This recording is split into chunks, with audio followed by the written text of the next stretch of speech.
अध्ययन करेंगे past indefinite tense. Clear है? हर टेंसों की तरह हम सबसे पहले इसके पहचान की बात करेंगे। इसकी बात पहचान, ये पास्ट इंडेफिनिट टेंस की पहचान होती क्या है। क्लियर है? हम लोग पहले पार्ट में पढ़ चुके थे कि जो पास्ट होता है उस पास्ट का मतलब होता है कार्य खत्म हो गया। क्या हो गया? कार्य खत्म हो गया। और पहचान के तौर पे था थी थे पाया जाता है, यही ना। और जो इंडेफिनिट होता है इंडेफिनिट में क्या पाया जाता है? इंडेफिनिट में था थी थे। तो पास्ट में हमें मिलेगा था थी थे और इंडेफिनिट में मिलेगा ता ती थे।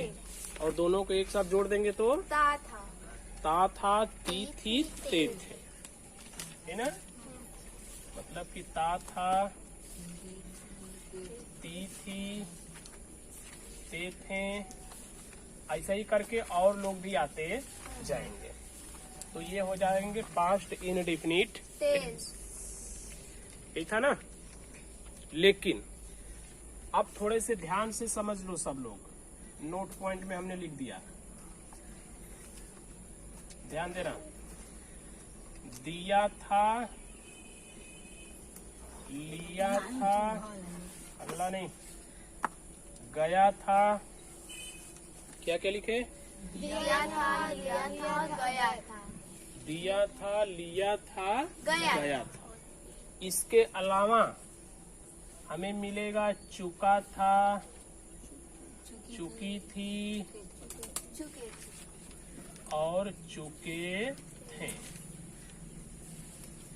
बात समझ में आ गई? कुल कितने लोग हो गए? 6 लोग। दिया था, लिया था, गया था, चुका था, चुकी थी, चुके थे। इन 6 लोगों को बस आप याद रखना। अगर ये 6 लोग आते हैं तो समझ जाना कि वह पास्ट इनडेफिनिट टेंस नहीं है। ठीक है? दिया था, लिया था, गया था, चुका था, चुकी थी, चुके थे।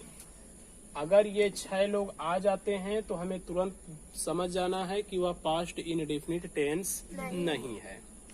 ठीक है? इनके अलावा कुछ भी आ जाएगा। क्या आएगा? कुछ भी आ जाएगा तो तुरंत समझ लेना कि वह पास्ट इनडेफिनिट टेंस है। क्लियर है? जैसे कि पास्ट इनडेफिनिट की पहचान बस यही लिखे हो ना, ता था ती थी ते थे। लेकिन यही सिर्फ नहीं होता है। कहने का मतलब ये हुआ कि हमें लिया था, दिया था, गया था, चुका था, चुकी थी, चुके थे, इन 6 लोगों को याद रखना है। अगर ये लोग आते हैं तो हम कहेंगे कि पास्ट इंडेफिनिट टेंस नहीं है। और ये लोग नहीं आते हैं, इनके अलावा कुछ भी आ जाता है तो हम तुरंत बोल देंगे कि वह पास्ट इंडेफिनिट टेंस है। करेक्ट है? लेकिन शुरू के जो ये 3 लोग हैं ना, दिया था, लिया था, गया था, ये तीनों लोग जब आते हैं तो अपने साथ ये लोग एक और काम लेके आते हैं। क्या लेके आते हैं? एक और काम। एग्जाम्पल में समझिए। जैसे एग्जाम्पल में हमने लिखा राहुल एक किताब पढ़ लिया था। देखिए क्या लिखा? राहुल एक किताब पढ़ लिया। लास्ट में क्या आया है? लिया था। उसके पहले क्या आया है? पढ़। तो ये तो एक काम हो गया। लिया वो भी एक काम हो गया।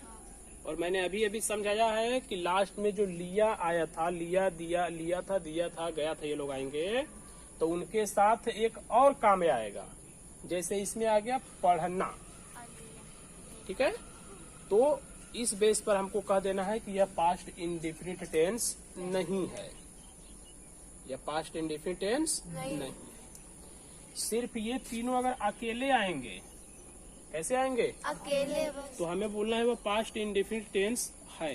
जैसे राहुल एक किताब। जैसे राहुल एक किताब लिया था। राहुल एक किताब लिया था। लास्ट में क्या आया है? लिया लिया था। उसके पहले भी कोई काम है? नहीं है। तो इसको हम क्या बोलेंगे? इसे बोलेंगे पास्ट इनडेफिनिट टेंस। क्या बोलेंगे? Past indefinite. इसको क्या बोलेंगे? इसको पास्ट पास्ट परफेक्ट टेंस। क्या बोलेंगे? Past perfect. तो चूंकि हम अभी पास्ट इंडेफिनिट पढ़ रहे हैं इसलिए हम उसी के संदर्भ में रहेंगे। कहने का मतलब हो गया कि दिया था, लिया था, गया था अगर अकेले आएंगे जैसे कि इसमें आया हुआ है तो हम कहेंगे कि वह पास्ट इंडेफिनिट टेंस है। अगर वही लिया था, दिया था, गया था किसी और क्रिया के साथ आएंगे जैसे इसमें आया है, राहुल एक किताब पढ़ लिया था। पढ़ना एक काम हो गया, लिया था और दूसरा काम हो गया। तो जब किसी के वो साथ आएगा तो उसको हम पास्ट इंडेफिनिट टेंस नहीं कहेंगे। समझ में आ गई बात? यानी लिया था, दिया था, गया था अगर अकेले आएंगे तो पास्ट इंडेफिनिट बोलना है, किसी के साथ आएंगे तो उसको पास्ट इंडेफिनिट नहीं बोलना है। राइट? अब हम एक साथ बोल लें कि दिया था, लिया था, गया था, चुका था, चुकी थी, चुके थे। इतने लोग अगर आते हैं तो पास्ट इंडेफिनिट टेंस नहीं है। क्लियर है? लेकिन शुरू के ये 3 लोग अकेले आ जाएंगे तो बोल देना कि पास्ट इंडेफिनिट टेंस है। पहचानोगे अच्छे से? कोई कंफ्यूजन नहीं। नेक्स्ट बढ़ते हैं।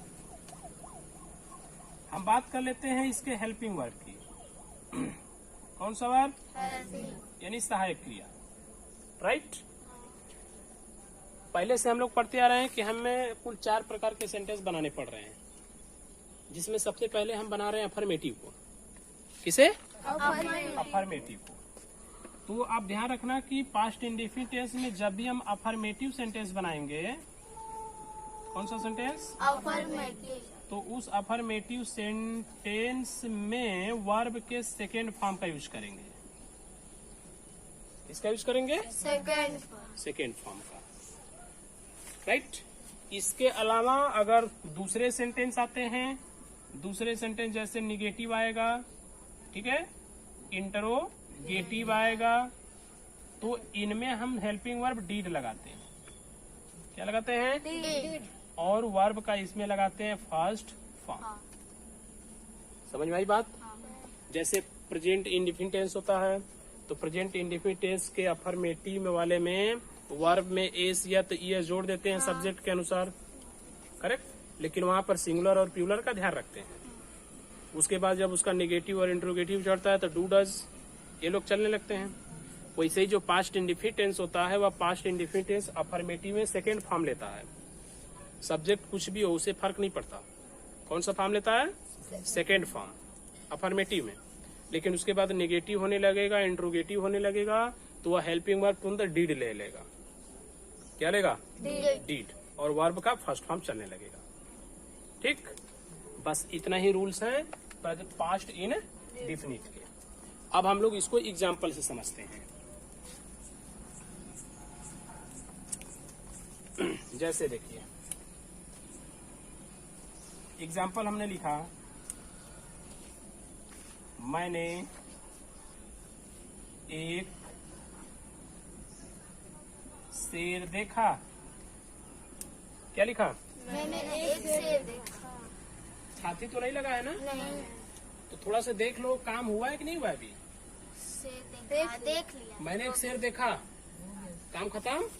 जब काम खत्म तो कौन सा टेंस बांध देंगे? पास्ट इंडेफिनिट बांध देंगे। बस इन 6 का ध्यान रखना है हमेशा। उसके अलावा कुछ भी आए पास्ट इंडेफिनिट बोल के चल दो आगे। तो इसको हम बनाएंगे कैसे? कल हम लोगों ने पढ़ा था स्ट्रक्चर ऑफ सेंटेंस, उसी के बेस पर बना देंगे।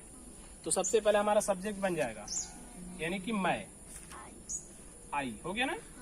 पास्ट इंडेफिनिट है और इसमें हम लोग अभी अभी पढ़ के आ रहे हैं कि सेकेंड फॉर्म लगाएंगे।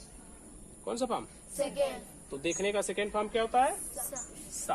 तो आई सा, यानी मैंने देखा। क्या देखा? एक शेर एक और शेर और लायन। आई सा लायन। बन गया? जैसे वह नदी में तैरी थी। क्या लिखा? वह नदी में तैरी थी। कौन सा टेंस हो गया? पास्ट इंडेफिनिट हो गया। देखो पास्ट इंडेफिनिट क्या बोलता है कि ताती हम लेंगे, ये में आया है? नहीं आया है, फिर भी ये पास्ट इंडेफिनिट हो गया, राइट? क्योंकि हमने बोला हमें इन 6 का ध्यान देना है सिर्फ। तो वह नदी में तैरी थी, वे 6 तो है नहीं, इसलिए तुरंत हम इसको क्या मानेंगे? Past indefinite. और बनाएंगे क्या?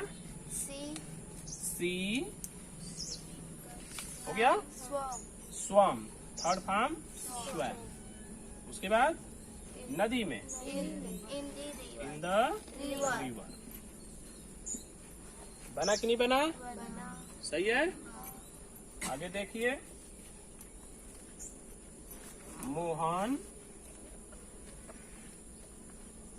एक किताब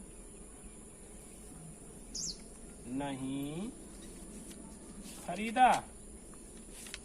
क्या लिखा? मोहन एक किताब नहीं खरीदा। कौन सा टेंस हो गया? Past indefinite. हाथी आएगा नहीं तो भी वो पास्ट इंडेफिनिट हो जाएगा, क्योंकि कार्य खत्म हो गया है। मोहन एक किताब नहीं खरीदा, काम खत्म? नहीं खत्म? शाबाश। तो सबसे पहले हम क्या लिखेंगे? मोहन। उसके बाद नहीं है इसलिए did not. Mohan did not. By. Did के साथ फर्स्ट फॉर्म हो जाएगा, खरीदने का बाई। बाई के बाद a book. By a book. हो गया ना? कल का ही नियम चल रहा है, ध्यान से अगर समझेंगे तो कल का ही हम लोग बना रहे हैं। सबसे पहले हमने सब्जेक्ट सीखा रहा, यानी कि कौन? तो मोहन। हेल्पिंग वर्ब लग गया, मेन वर्ब की बारी आती है, मेन वर्ब भी हमने लगा दिया।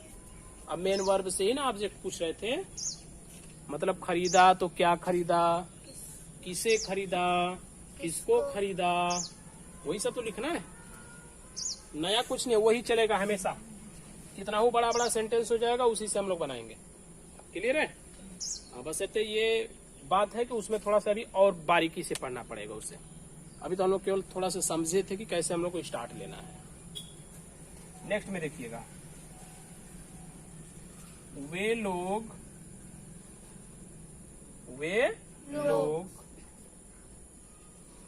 राधा को एक कलम नहीं दिए थे। वे लोग राधा को एक कलम नहीं दिए थे। कौन सा टेंस? Past indefinite. इसमें देखिए है ये दिया था, मात्रा कुछ भी हो सकती है। यहाँ पर क्या लिखा है? दिया था। और यहाँ पर क्या लिखा है? दिए थे। लेकिन हमने अभी इधर समझाया था कि अगर ये आएंगे तो अपने साथ एक और वर्ब लेके आएंगे। क्या यहाँ पर एक और वर्ब आया है? इसलिए हम इसको क्या मानेंगे? पास्ट इंडेफिनिट मानेंगे। तो वे लोग राधा को एक कलम नहीं दिए थे। मैं सबसे पहले किसको बनाएंगे? वे लोग का क्या बनेगा? दे। उसके बाद डिड नॉट। टेंस के अनुसार हो गया डिड नॉट। फिर देने का गिव। फिर दे वर्ब आ गया ना, तो वर्ब से पहला प्रश्न पूछते हैं क्या दिए, तो क्या दिए? अ पेन। उसके बाद किसे दिए? टू। हम लोगों ने पढ़ा था पहले क्या वाला लिख लेंगे, तो उसके बाद टू लगा के किसे वाला लिखेंगे। सही है? चलिए आगे देखिए, ये सब निगेटिव वाले हो गए। क्या मधु को राम ने पढ़ाया? क्या मधु को राम ने पढ़ाया? कौन सा टेंस? Past indefinite. अंत में देखो, जब कुछ भी नहीं आएगा ना, जैसे हाय आएगा तो प्रेजेंट में चले जाओ, कुछ भी नहीं आएगा तो तुरंत जाना कि पास्ट में कहिए है वो। ठीक है, ये पहचान होती है, लेकिन आप पढ़ोगे तो अपने आप समझ जाओगे।